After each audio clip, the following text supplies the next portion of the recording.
자, 이번 시간에 우리는 지난 시간에 배웠던 것처럼 이 시기에 활발했던 동서 교류를 통해서 어떠한 문화적 교류가 이루어졌는지에 대해서 이야기를 하고요. 그리고 이어서 원나라가 망하고 명나라로 넘어가는 과정을 같이 한번 살펴볼 겁니다. 그러면서 원명 교체 이후에는 지금까지 우리가 살펴본 바와 같았던 동서의 교류의 방식이 또 어떻게 바뀌게 되었는지를 그 뒤에 이어서 살펴볼 것이에요. 자, 같이 한번 살펴보도록 합시다. 자, 일단은 봅시다. 인간이 이동하면 문화도 함께 이동을 해요. 그죠? 우리가 지난 시간에 배웠던 것처럼 동서의 문물의 교류가 활발하게 이루어지게 되면서 문화적 교류도 마찬가지로 활발하게 이루어졌다라는 것이죠. 자, 그러면서 서아시아에서 뭐가 들어오느냐? 천문학, 역법, 수학, 지도학 같은 것들이 들어오게 됩니다. 일단은 역법에다가 동그라미 칩시다. 자, 역법이라고 하는 게 무엇인가요? 역법? 천문학은 뭐야? 별 보는 거죠. 별자리를 관측하고 지구상의 위치를 파악하거나 계절을 파악하는 게 천문학이죠. 그죠? 역법은요? 달력. 그렇지. 날짜를 계산을 하는 거예요. 그죠? 그래서 달력을 제작하는 것을 가지고 역법이라고 이야기를 합니다. 자, 천문학, 역법, 수학, 지도학 모두 대단히 실용적이고 과학적인 지식이라고 볼 수가 있어요. 그죠? 당시 가장 뛰어난 이 분야의 지식을 가지고 있었던 것이 바로 서아시아의 이슬람 세계였어. 왜 그랬냐면은 원래 이런 기술들은 고대 로마 제국이 가장 뛰어났거든. 그런데 유럽이 중세 사회로 넘어가게 되면서 학문의 발전은 정체가 돼요. 그리고 과거 로마 제국의 영토였던 곳들을 이슬람 세계의 사람들이 정복을 하게 되면서 그 로마인들이 가지고 있었던 기술과 지식들을 흡수해서 발전시킵니다. 그래서 나중에 뭐 르네상스 이런 거 들어봤지, 그지? 르네상스 이런 것들이 찾아오기 전에 이 세계에서 가장 뛰어난 과학적이고 실용적인 지식을 가진 사람들은 바로 서아시아의 사람들이었다라는 거예요. 그래서 그들과의 교류 속에서 그러한 뛰어난 지식과 기술들이 동아시아, 중국으로 전해지게 되었다라는 것이죠. 자, 그 중에서 왜 나는 역법에다가 동그라미를 치라고 했을까? 중요하기 때문이겠지. 왜 역법이 중요했을까? 날짜를 계산해서 달력을 제작하는 게 왜 중요하지? 농사. 그렇죠. 농사를 지을 때 정확한 계절 변화를 예측을 하고, 그지? 과거 이날의 날씨가 어땠는지를 파악을 해서 정확한 타이밍에 씨를 뿌리고 또 수확을 해야 돼요. 그죠? 그래서 역법은 예로부터 서아시아와의 교류가 있기 전부터 동아시아 농업사회에서 대단히 중요했기 때문에 그 이전부터 동아시아의 사람들은 나름의 방식대로 날짜를 계산하고 달력을 제작해왔어. 다만 이때 들어왔던 역법 기술이 기존의 동아시아 사람들이 가지고 있던 것보다 뛰어났어. 훨씬 더 정확하게 날짜를 계산해냈다라는 것이죠. 자, 그래서 그 서아시아로부터 들어왔던 역법을 활용해서 원나라 때에는 중국을 기준으로 새로운 역법서를 제작을 하였으니 그게 바로 무엇이냐면은 수시력이라고 하는 것이에요. 수시력의 특징은 이슬람 역법의 기술을 사용해서 만들었다라는 거. 또 하나 밑주십시다. 특징은 1년을 365일로 계산을 해냈다라는 것이에요. 1년을 365일로 계산했다라고 하는 것은 오늘날 우리에게는 굉장히 너무나도 당연한 일이겠지만 이때 당시 사람들에게는 상당히 정확한 뛰어난 기술이었다라고 볼 수가 있는 것이에요. 자, 이러한 뛰어난 이슬람 세계의 과학기술은 원나라로 들어왔고 원나라의 간섭을 받았던 고려로 전해지게 되면서 고려 말 조선 초의 우리나라 과학기술의 발전에도 영향을 주게 됩니다. 예를 들자면 밑줄 칠게요. 조선 태종 때 혼일강리 역대 국도 지도라고 하는 것이 만들어졌었어. 여러분들 이거 한번 본 적 있을걸? 지리시간 첫 페이지에 나오지 않나요? 네. 아마 이렇게 생긴 지도 봤을 거야, 그지? 유럽, 아프리카, 그리고 중국 하고 그 다음에 우리나라 이렇게 그려져 있는 지도 본 적 있죠, 그죠? 이렇게 생긴 본 적 있지, 그지? 그러면서 아마 지리 시간에 중국 중심의 사고관, 중화 사상이 이제 반영된 지도다, 뭐 이런 거 이제 배웠을 거예요, 그죠? 물론 오늘날의 기준에서 보았을 때 턱없이 잘못된 지리적 정보를 담고 있는 지도이긴 하지만 그래도 당시 조선 사람들에게 미지의 세계였던 유럽이라든지 아프리카 같은 세계에 대한 정보를 제공해줬다라는 점에서 꽤 중요한 역사적 의의를 가지고 있는 지도라고 볼 수가 있어요. 자, 그리고 조선 세종대왕 때 이슬람 세계의 역법을 활용해서 우리나라 역법서를 만들었어. 그게 바로 뭐냐면은 칠정산이라고 하는 것이에요. 칠정산.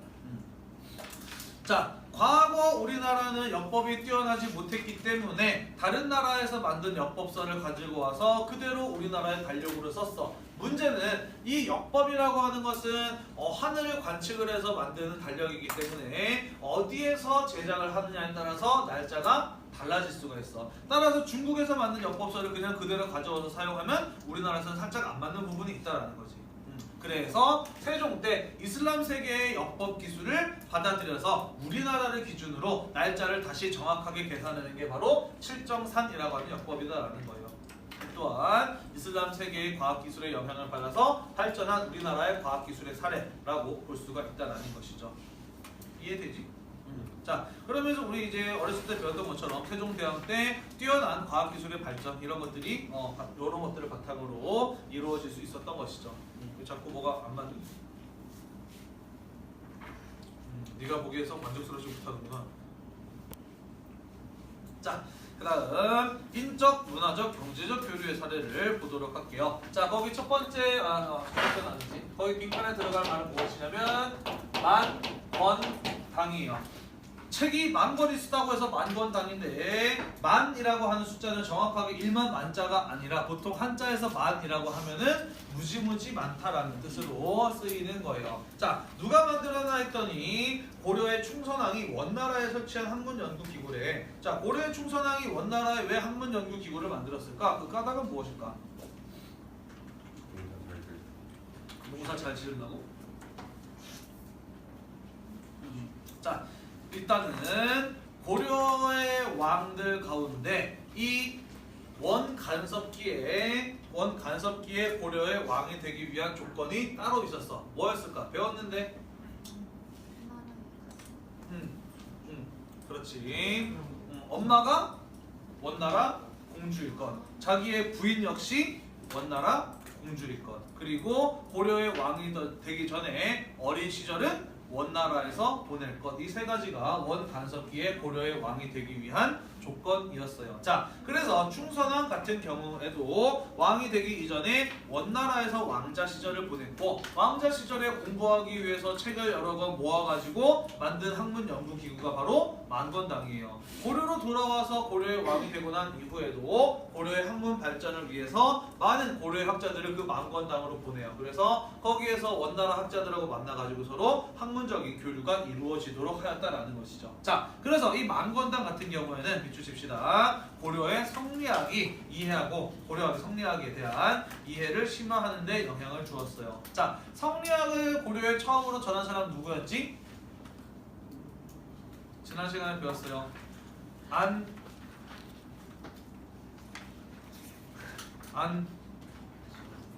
지난 시간에 고려의 성리학을 처음으로 전한 사람 누구였나요? 안향이라는 사람이었어요. 그죠? 괜찮아. 아직 시험이 한 달이나 남았는데, 그지? 한 달이 남았는데 뭐 벌써부터 복습하겠어, 그지? 천천히 하지, 그지? 안향이라는 사람이었어요. 그죠? 안향 같은 경우에도 여기서 원나라 학자들하고 만나서 성리학을 배우고 고려로 가져왔던 사람이라고 볼 수가 있습니다. 시험 범위는 일단 한 30페이지까지로 할까 해요. 20페이지에서부터 30페이지. 얼마 안 남긴 했는데 이 뒤에 나오는 내용들이 좀 설명이 많이 필요한 부분이라서 시험 전까지 진도를 다 나갈 수 있을지 없을지는 조금 의문이기는 해요. 근데 일단은 30페이지, 20페이지에서부터 30페이지까지 조금 많지? 요번에 20쪽에서부터 30쪽까지로 중간고사, 2학기 중간고사 시험 범위를 정해봤어요. 만약에 시간이 모자라서 진도를 다 못 나간다고 한다면 시험 범위를 줄이지는 않고 보충 수업을 해서라도 30초까지 다 나갈 생각이에요. 네, 걱정하지 마세요. 지금 고3들 때문에 바빠가지고 시험 문제를 어렵게 신경 써서 낼 만한 여유가 없을 것 같아요. 쉽게 가지 않을까 하고 너 매운이 하고 생각을 합니다. 자, 그 다음 볼게요. 자, 고려 사람들하고 몽골 사람들하고 교류가 활발하게 이루어지게 되다 보니까 몽골에 건너간 고려 사람들에 의해서 고려의 문화가 몽골에 전해지게 되죠. 그러면서 몽골에서 고려 사람들의 문화가 유행하기도 하였으니 비추십시다. 우리는 그런 걸 뭐라고 하냐면은 고려 양이라고 해요. 반대로 몽골 사람들이 또 고려에 많이 들어와서 살았겠지, 그지? 그러면서 몽골의 문화가 고려에서 유행하기도 하니 우리는 그런 것을 뭐라고 하냐면 몽골풍이라고 이야기를 합니다. 좀 들어본 것들 있지, 그지? 어떤 것들이 있을까? 그 몽골풍에 해당하는 것들은. 몽고반. 그거는 문화가 아니라 태어날 때부터 가지고 태어나는 뭐라 그래? 그게 몽골 반죽 연지지, 그지? 또 만두, 그렇지. 먹는 거에서 만두. 그렇죠. 알코올을 증류해서 만드는 증류주인 소주. 또 변발, 그지? 정수리까지 앞머리를 밀고 뒷머리 길러가지고 길게 닦는 거, 그지? 황비형 머리라고 하지. 그런 거. 또 육포, 맞아, 육포. 우리나라 같은 경우에는 고려시대 때 불교의 영향을 받으면서 사실 육식의 문화가 거의 단절이 됐었지. 그러면서 육포라든지 만두 뭐 이런 것들이 들어오고 샤브샤브 끓는 물에다가 고기 얇게 썰어가지고 익혀서 건져 먹는 거 이런 것들도 몽골 때 들어왔던 밥석기에 들어왔던 몽골풍에 해당하죠. 또 연지곤지 나왔으니까 머리에 쓰는 족두리 같은 경우도 몽골풍에 해당하죠. 그 외에도 뭐 설렁탕 이런 것들도 어떤 사람들은 뭐 삼국시대 때 있었던 선동단에서 제사를 지낼 때 끓여 먹던 거다라고 이야기를 하는데 역사적 근거는 많이 부족하다고 하고요.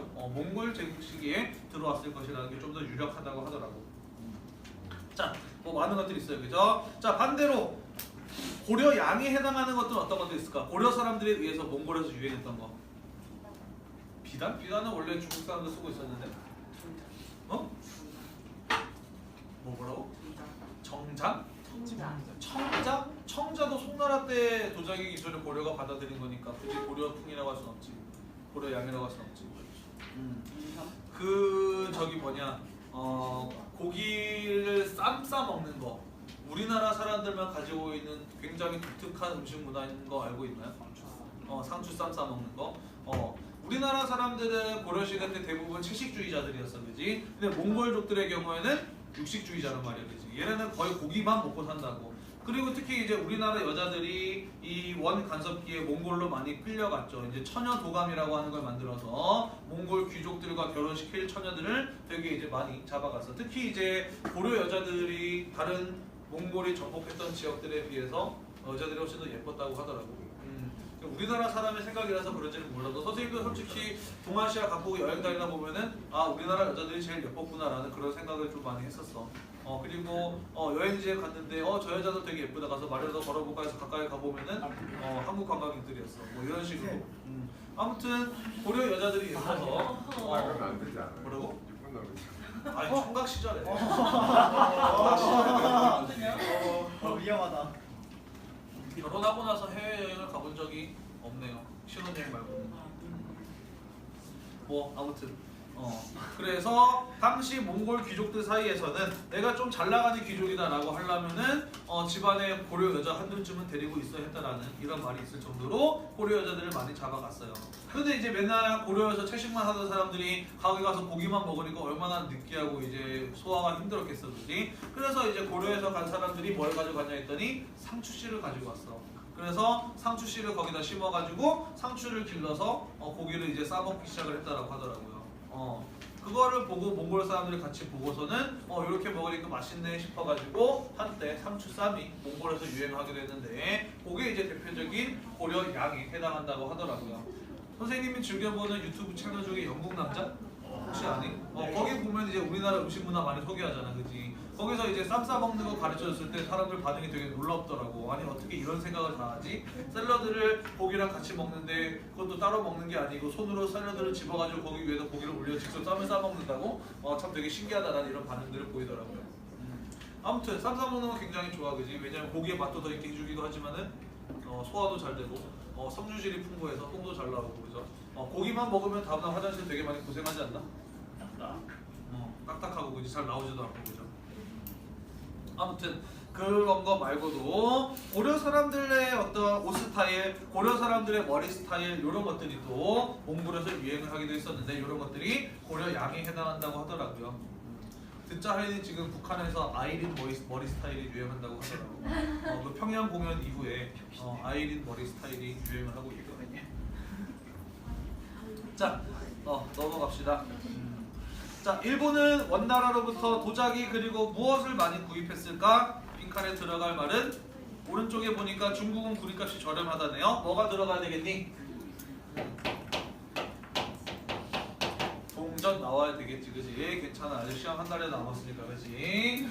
과거 송나라 때도 일본이 송과 활발하게 교류를 하면서 도자기도 많이 사왔지만 동전도 많이 사왔다라고 이야기했잖아, 그지? 왜냐면 일본은 구리값이 비싸서 자기들이 직접 캐서 녹여서 만드는 것보다 중국에서 돈을 사와서 쓰는 게 훨씬 더 싸게 먹겠다라고 이야기를 했잖아요, 그죠? 그래서 이제 중국에서 출발했던 배가 고려를 거쳐서 일본으로 돌아가다가 신안 앞바다에 침몰했던 배 신안선을 건져봤더니 엄청난 양의 도자기와 동전이 나왔다, 뭐 이런 얘기 했던 거 기억이 나죠, 그죠? 예림아 조용히 해. 김시은 만화책 보고 혼자 만화책 보고 조용히 해, 알았지? 떠들지 말고. 공부하면서 떠들어도 지금 욕먹을 판에 만화책 보면서까지 떠들고 있단 말이야. 죽으려고? 자, 그 다음 넘어갑시다. 자, 그래서 우리는 방금까지 뭘 살펴봤냐면은 활발했던 동서 교류를 통해서 동아시아 세계가 서아시아 혹은 유럽과 어떠한 문화적 교류가 있었는지를 살펴봤고요. 그리고 동아시아 지역 내에서의 어떠한 교류가 있었는지에 대해서 이야기를 했어요. 아, 요거 빼먹었네. 자, 거기 인적, 문화적, 경제적 교류 위에 중국의 화약, 나침반, 인쇄술 요거 있죠, 그죠? 밑줄 칩시다. 중국의 화약, 나침반, 인쇄술 요런 것들이 반대로 동아시아에서 서아시아 그리고 유럽에 전해지게 되면서 굉장히 역사적으로 중요한 변화와 영향을 미치기도 했어요. 자, 요런 것들 화약이나 나침반 그 다음에 인쇄술 요런 것들은 원나라 때 발명된 것들은 아니고요. 주로 송나라 때 중국에서 발명된 것들이에요. 물론 동아시아 세계에도 이러한 발명품들이 중요한 역사적 영향을 미치기도 했지만 사실 그 영향의 파워, 어떤 파급력 면에서 보자면은 사실 이런 것들은 동아시아보다는 주로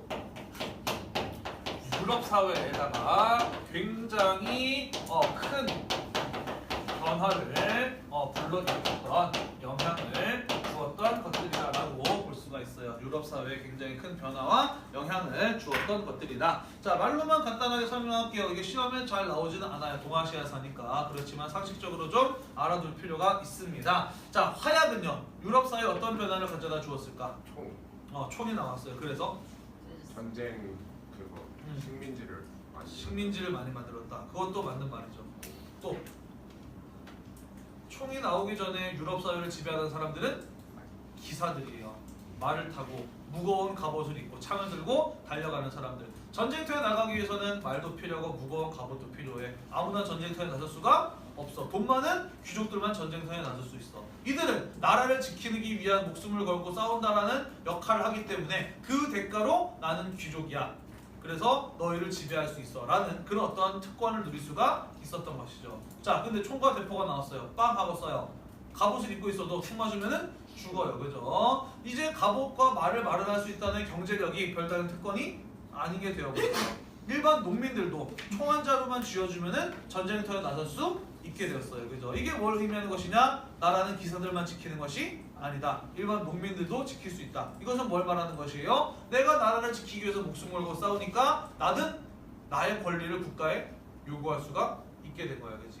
기사라고 하는 특권 계급이 몰락을 시민 사회가 발전하게 되는 중요한 계기가 화약에서부터 제공이 되는 것이죠. 나침반은요? 나침반은 콜럼버스. 그렇지. 네. 바다 위에서도 내가 어디로 가고 있는지 정확한 위치를, 방향을 파악할 수 있게 해주는 게 나침반이에요. 그죠? 나침반 있기 전에 유럽 사람들은 기껏해야 눈으로 확인할 수 있는 작은 바다, 지중해 정도밖에 돌아다니지 못했어. 그런데 나침반이 발명이 되면서 지중해를 넘어서 태평양, 대서양, 인도양을 건널 수 있게 됐죠. 그죠? 그러면서 신항로 개척이라고 하는 역사적으로 중요한 성과를 만들어낼 수 있었던 것이죠. 인쇄술은요? 인쇄술이 전해지기 전에 유럽 사람들은 책은 전부 다 손으로 옮겨 쓰는 거였어. 책값이 무지무지 비싸요. 성경책도요. 일부 고위 성직자들이나 가지고 있을 수 있었어. 자, 그러다 보니까 어떤 일들이 벌어졌느냐? 일부 성직자들이 성경책, 어차피 어리석은 민중들은 성경의 내용을 모르니까 그지? 성경의 내용을 자기 입맛대로 해석을 해서 거짓말을 하는데 활용을 하죠. 예를 들자면 교회에다 기부를 많이 하면 천국에 간다라는 뭐 이런 식의 논리 같은 것들이지. 그런데 인쇄술이 들어오면서 책값이 싸졌어. 일반 민중들도 성경책을 봤어. 그랬더니 지금까지 들어왔던 말들 중에 상당수가 거짓말이었다는 걸 알게 됐어요. 그래서 교회를 뜯어고치자라고 하는 종교개혁이 루터, 칼뱅 이런 사람들로부터 시작이 되죠. 그러면서 이제 크리스트교가 교회와 성당으로 카톨릭과 크리스천으로 나눠지기 시작했던 것이기도 하죠. 이런 것들이 대단히 역사적으로 중요한 변화들을 가져왔다라는 것이에요.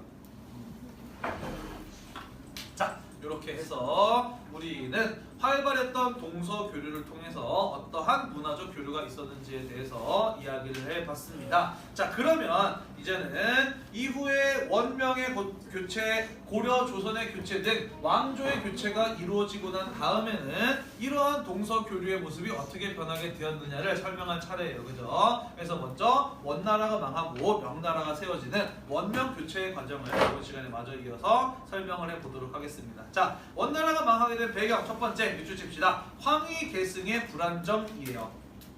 자, 황희 계승의 불안정이 무슨 말이냐? 칸의 자리가 계승될 때에는 나라가 상당히 불안정했다라는 거야. 왜 그랬을까?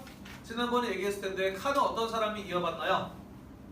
보통 왕이나 황제의 자리는 보통 동아시아에서는 첫째 아들이 물려받는데 몽골 제국에서는 안 그랬어. 어떻게? 그렇지, 아들들끼리 싸워서 이긴 놈이 차지했어요. 그죠? 우리 지난번에 이야기했던 것처럼 쿠빌라이 칸도 역시 자기의 대다른 형제인 아릭비케랑 싸워가지고 칸의 자리를 차지했잖아요. 그치? 기억나니? 그러다가 이제 고려가 항복 문서를 쿠빌라이한테 갖다 주니까 쿠빌라이가 고마움을 여겨서 고려를 부마국으로 삼았다. 뭐 이런 거 들었잖아요. 그죠? 자, 무슨 말이냐면은 원나라는 칸이 죽고 그 다음 칸이 결정될 때마다 뭘 했다라는 거야? 전쟁을 했다는 거야. 다른 나라와의 전쟁이 아니라 원나라 내에서 왕자들끼리의 전쟁이 벌어졌다는 거예요. 그지? 이런 거를 우리는 내전이라고 해요. 우리가 알고 있는 대표적인 내전, 우리나라의 독일 같은 경우에도 우리나라의 6.25 전쟁 같은 것도 내전이라고 볼 수가 있죠.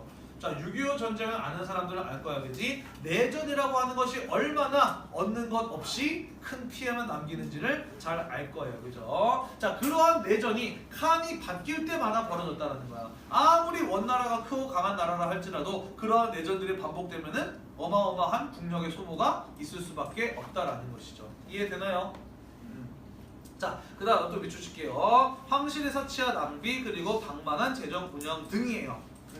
자, 한마디로 말해서 나라에 돈이 없었다라는 소리거든요. 왜 그랬느냐? 사실 이 사람들은 약탈 경제에 익숙한 유목민족이야. 그지? 약탈 경제는 무엇이냐? 없으면 쳐들어가서 빼앗고 쓴 다음에 없어지면 또 쳐들어가서 빼앗는 거예요. 그죠? 농경민족처럼 아껴 쓰고 저축하는 개념이 있긴 하지만 농경민족보다 그런 어떤 경제관념은 약하다라고 볼 수가 있죠. 계속해서 정복해서 막대한 부가 들어왔던 이 몽골의 귀족들, 왕족들 같은 경우에는 돈을 마구마구 썼던 겁니다. 그죠? 내가 책에서 읽은 건데 정확한 건지는 모르겠는데 티베트 불교 제사의식을 일주일에 한 번씩 지냈는데 그때마다 양을 2,000마리씩을 제물로 바쳤다고 해요. 어마어마한 사치와 낭비라고 볼 수가 있지. 그치? 자, 그리고 나라가 망할 때 꼭 이런 일이 벌어져요. 계속된 자연재해, 특히 황허강이 범람하면서 운하망이 파괴가 되는데 이렇게 되면 뭘 못하니 어떤 문제가 발생하지? 운하망이 파괴가 되면? 교역? 보다는 운하망의 가치가 뭐였었니? 강남의 경제력을 화북으로 운반하는 거였잖아. 그지? 인간으로 치자면 운하망이 파괴되면 뭐라고 보면 되느냐? 동맥경화예요. 핏줄이 막히거나 다름없다는 거지. 중국 경제의 흐름이 멈춰버렸다라는 거예요. 자, 그래서 이런 것들로 인해서 국력의 소모가 크고 나라의 돈이 부족해지다 보게 되다 보니까 국력의 약화로 이어지게 되었다라는 것입니다. 자, 그래서 지금 원나라가 말에 겪었던 가장 심각한 문제는 뭐냐면은 돈을 막 쓰고 또 운하망이 파괴가 되고 황희 계승 불안정으로 내전이 이어지고 하면서 나라의 돈, 재정이 부족했던 것이 원나라의 쇠퇴의 가장 크고도 중요한 원인이었다라는 거예요. 자, 나라에 돈이 없는 이 문제를 해결하기 위한 방법은 여러 가지가 있을 수가 있어. 빠른 방법이 있고 느린 방법이 있죠. 느린 방법이라고 한다면은 경제 구조를 개혁을 해서 조금씩 문제가 있는 것들을 고쳐나가는 게 느린 방법일 것이에요. 빠른 방법이 있다면요, 일단 그렇지, 뺏거나 아니면 돈을 일단은 쓰고 보는 거예요. 자, 원나라가 선택했던 것은 무엇이냐? 돈을 일단 쓰고 보는 겁니다. 그건 바로 무엇이었느냐? 교초의 남발이었어요. 자, 교초라고 하는 것은 뭘로 만든 돈이었나요? 종이로 만든 돈이야. 그러니까 종이만 있으면 얼마든지 찍어낼 수 있어요. 그죠? 나라에 돈이 없으니까 일단은 그냥 진짜 말 그대로 돈을 막 종이로 찍어가지고 만들어내서 일단 나라에 부족한 것들을 일단은 메꿨던 거예요. 자, 문제는 이 교초라고 하는 것이 화폐로서의 가치를 갖는 까닭은 무엇이었죠? 은과 교환이 가능했기 때문이야. 남발했다라는 건 뭘 말하는 거니? 그렇지. 원래 교초는 어떻게 발행해야 돼? 내가 보유하고 있는 은의 양만큼 발행해야 돼. 남발했다는 것은 은도 없으면서 일단 돈을 찍어내서 썼다는 거 아니야, 그렇지? 어떤 일이 벌어질까?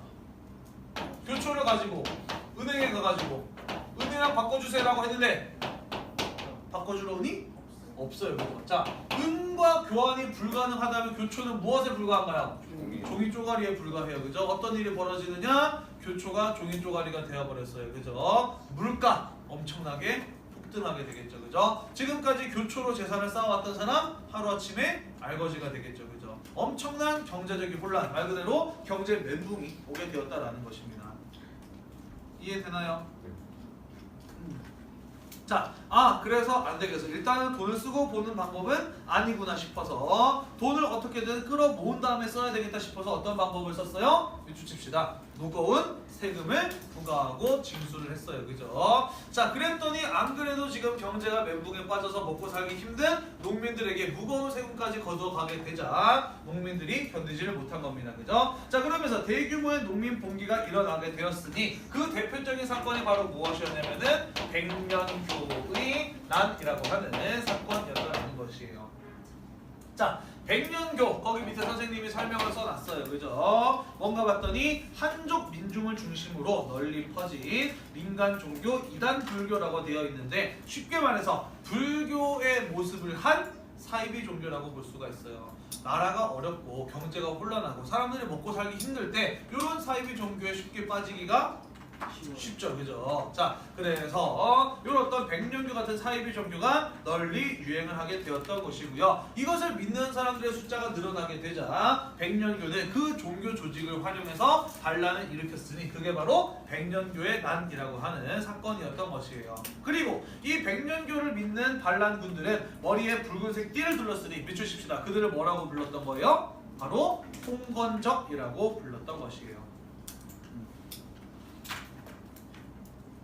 그들을 홍건적이라고 불렀던 것입니다. 자, 그 홍건적을 이끌던 사람 중에 대표적인 인물이 바로 누구냐면은 주원장이라는 사람이에요. 원래 이 사람 되게 가난한 농민의 아들로 태어나서 그래서 어렸을 때는 가족들 중에 상당수가 굶어 죽거나 전염병에 걸려서 죽어요. 내가 죽지 않기 위해서는 어떤 방법이 있을까 생각하다가 결국 절에 들어가서 중이 됩니다. 진짜로 불교를 열심히 믿어서라기보다는 중이 되면 적어도 굶어 죽지는 않기 때문이에요. 자, 그런데 백년교의 난이 일어나는 것을 보고 백년교의 난에 가담을 합니다. 홍건적이 되죠. 그리고 이 사람이 워낙 능력이 뛰어나서 점차 전쟁에서 공을 세우면서 어느덧 홍건적을 이끄는 3명의 대장 중에 하나가 됩니다. 자, 그래서 주원장이 생각하기에 내가 제일 잘 나가려면은 지금보다 더 많은 어떤 경제적 지원이 필요한데 정작 돈 많은 강남의 한족 지주들은 나를 지원해주지 않는단 말이야. 왜 그런가 곰곰이 생각해봤더니 나는 백년교의 반란군이야. 이런 사이비 종교를 믿으니까 강남 한족 지주들이 나를 지지해주겠어? 안 해주는 거야. 그죠? 그래서 주원장 어떻게 했느냐? 다른 홍건적 리더들과는 달리 백년교의 관계를 끊고 한족 지주들의 인심을 얻기 위해서 무엇을 표면으로 내세웠을까? 한족들이 좋아하는 종교 뭐예요? 유교죠. 유교 성리학, 그지? 유교를 표방을 하기 시작을 했어요. 그러면서 강남 한족 지주들을 자기 편으로 끌어들이면서 다른 홍건적 리더들보다 막강한 힘을 갖게 됩니다. 그리고 그 힘을 바탕으로 무엇을 하느냐? 대도, 원나라의 수도였던 대도, 베이징을 점령을 하게 되니 그게 바로 1368년의 일, 명나라의 건국이었다라는 것이에요. 자, 다만 원나라 어떻게 됐느냐? 원나라의 마지막 칸이었던 토곤테무르칸 밑줄칩시다. 몽골 초원 지역으로 도피하게 되었어요. 자, 원나라 망해서 사라졌다 아니다? 아니다. 다만 명예 건국은 원의 멸망이 아니라 몽골족의 중국 지배가 끝났다라는 것을 의미하는 것이에요. 여전히 몽골족들은 몽골 초원 지역에서 자신들의 나라를 유지하고 있었다라는 거야. 나중에 세력을 회복해서 다시 만리장성 이남으로 쳐들어오기는 하지만 어쨌든 명예 건국은 원나라 몽골족들을 만리장성 이북으로 쫓아냈다라는 데 의미가 있다라는 거예요. 몽골족의 중국 지배가 끝나게 되었다라는 것이죠. 이해되나요? 자, 그 뒤에 명나라는 어디를 수도로 정하느냐? 나중에는 베이징이 되지만 일단 명나라를 세운 주원장은 수도를 어디로 정하느냐? 난징으로 정해요. 자, 베이징은 왜 이름이 베이징이냐면 한자로 북경이라고 쓰죠, 그죠? 난징은 한자로 뭐라고 쓸까요? 남경이라고 써서 난징이에요. 자, 아까 주원장이 다른 홍건적 리더들보다 앞서 나가기 위해서 누구를 자기 편으로 끌어들였다고 그랬어? 강남 한족 지주들을 자기 편으로 끌어들였다고 그랬어요, 그죠? 주원장의 고향 역시 강남 지방이었어. 그러니까 난징은 자기가 힘을 발휘할 수 있는 가장 최적의 조건을 갖춘 곳이라고 볼 수가 있죠, 그죠? 그래서 강남의 난징에다가 수도를 정했고, 주원장은 이제 명나라를 세운 황제가 되었기 때문에 이름을 뭐라고 부르기도 하느냐? 명태조라고 부르기도 하고요. 또는 이 사람이 사용했던 연호가 홍무이기 때문에 밑줄 칩시다. 이 사람을 홍무제라고도 부르기도 해요. 셋 다 같은 사람을 지칭하는 용어다라는 거 기억해 두도록 합시다. 자, 그리고 이 주원장이 명나라를 세우고 황제가 된 뒤에 제일 먼저 한 일이 무엇이냐? 그것은 바로 유라고 하는 것을 제정한 일이었어요. 자, 유란 무엇이냐? 밑에 읽어봤더니 자료가 나와 있네요, 그죠? 백성이 지켜야 될 6가지 유교적 가르침이라고 되어 있는데, 자, 밑에 읽어보니까 유 어떤 내용이냐 봤더니 부모에게 효도하라, 윗사람을 존경해라, 이웃과 화목해라, 자손을 잘 가르쳐라, 자신을 알고 분수를 알라, 해서는 안 될 일을 행하지 말라라고 되어 있어요. 보니까 어렵니? 되게 쉬워요, 그죠? 자, 이렇게 쉬운 기본적인 유교적 덕목 6가지를 나라에서 정하고 백성들한테 이거 꼭 지켜라라고 강조했다는 것은 뭘 의미하는 것일까?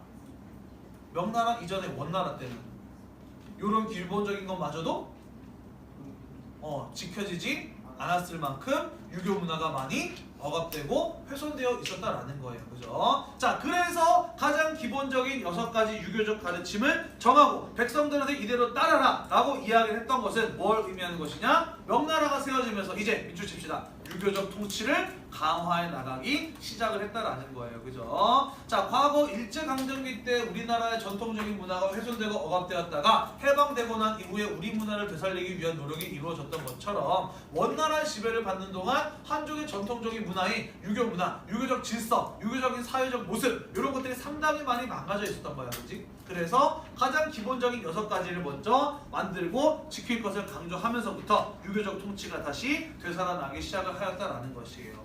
자, 그래서 원에서 명으로 넘어가게 되면서 중국을 지배하는 민족이 몽골족에서 한족으로 바뀌게 되었고, 유목국가에서 유교국가로 바뀌게 된 거예요, 그죠? 그러니까 중국 중심의 동아시아의 국제 질서, 국가 간의 교류의 모습 또한 어떻게 되겠니? 완전히 다른 모습으로 바뀌게 되겠죠, 그죠? 그 내용 우리가 다음 시간에 마저 이어서 살펴보겠습니다.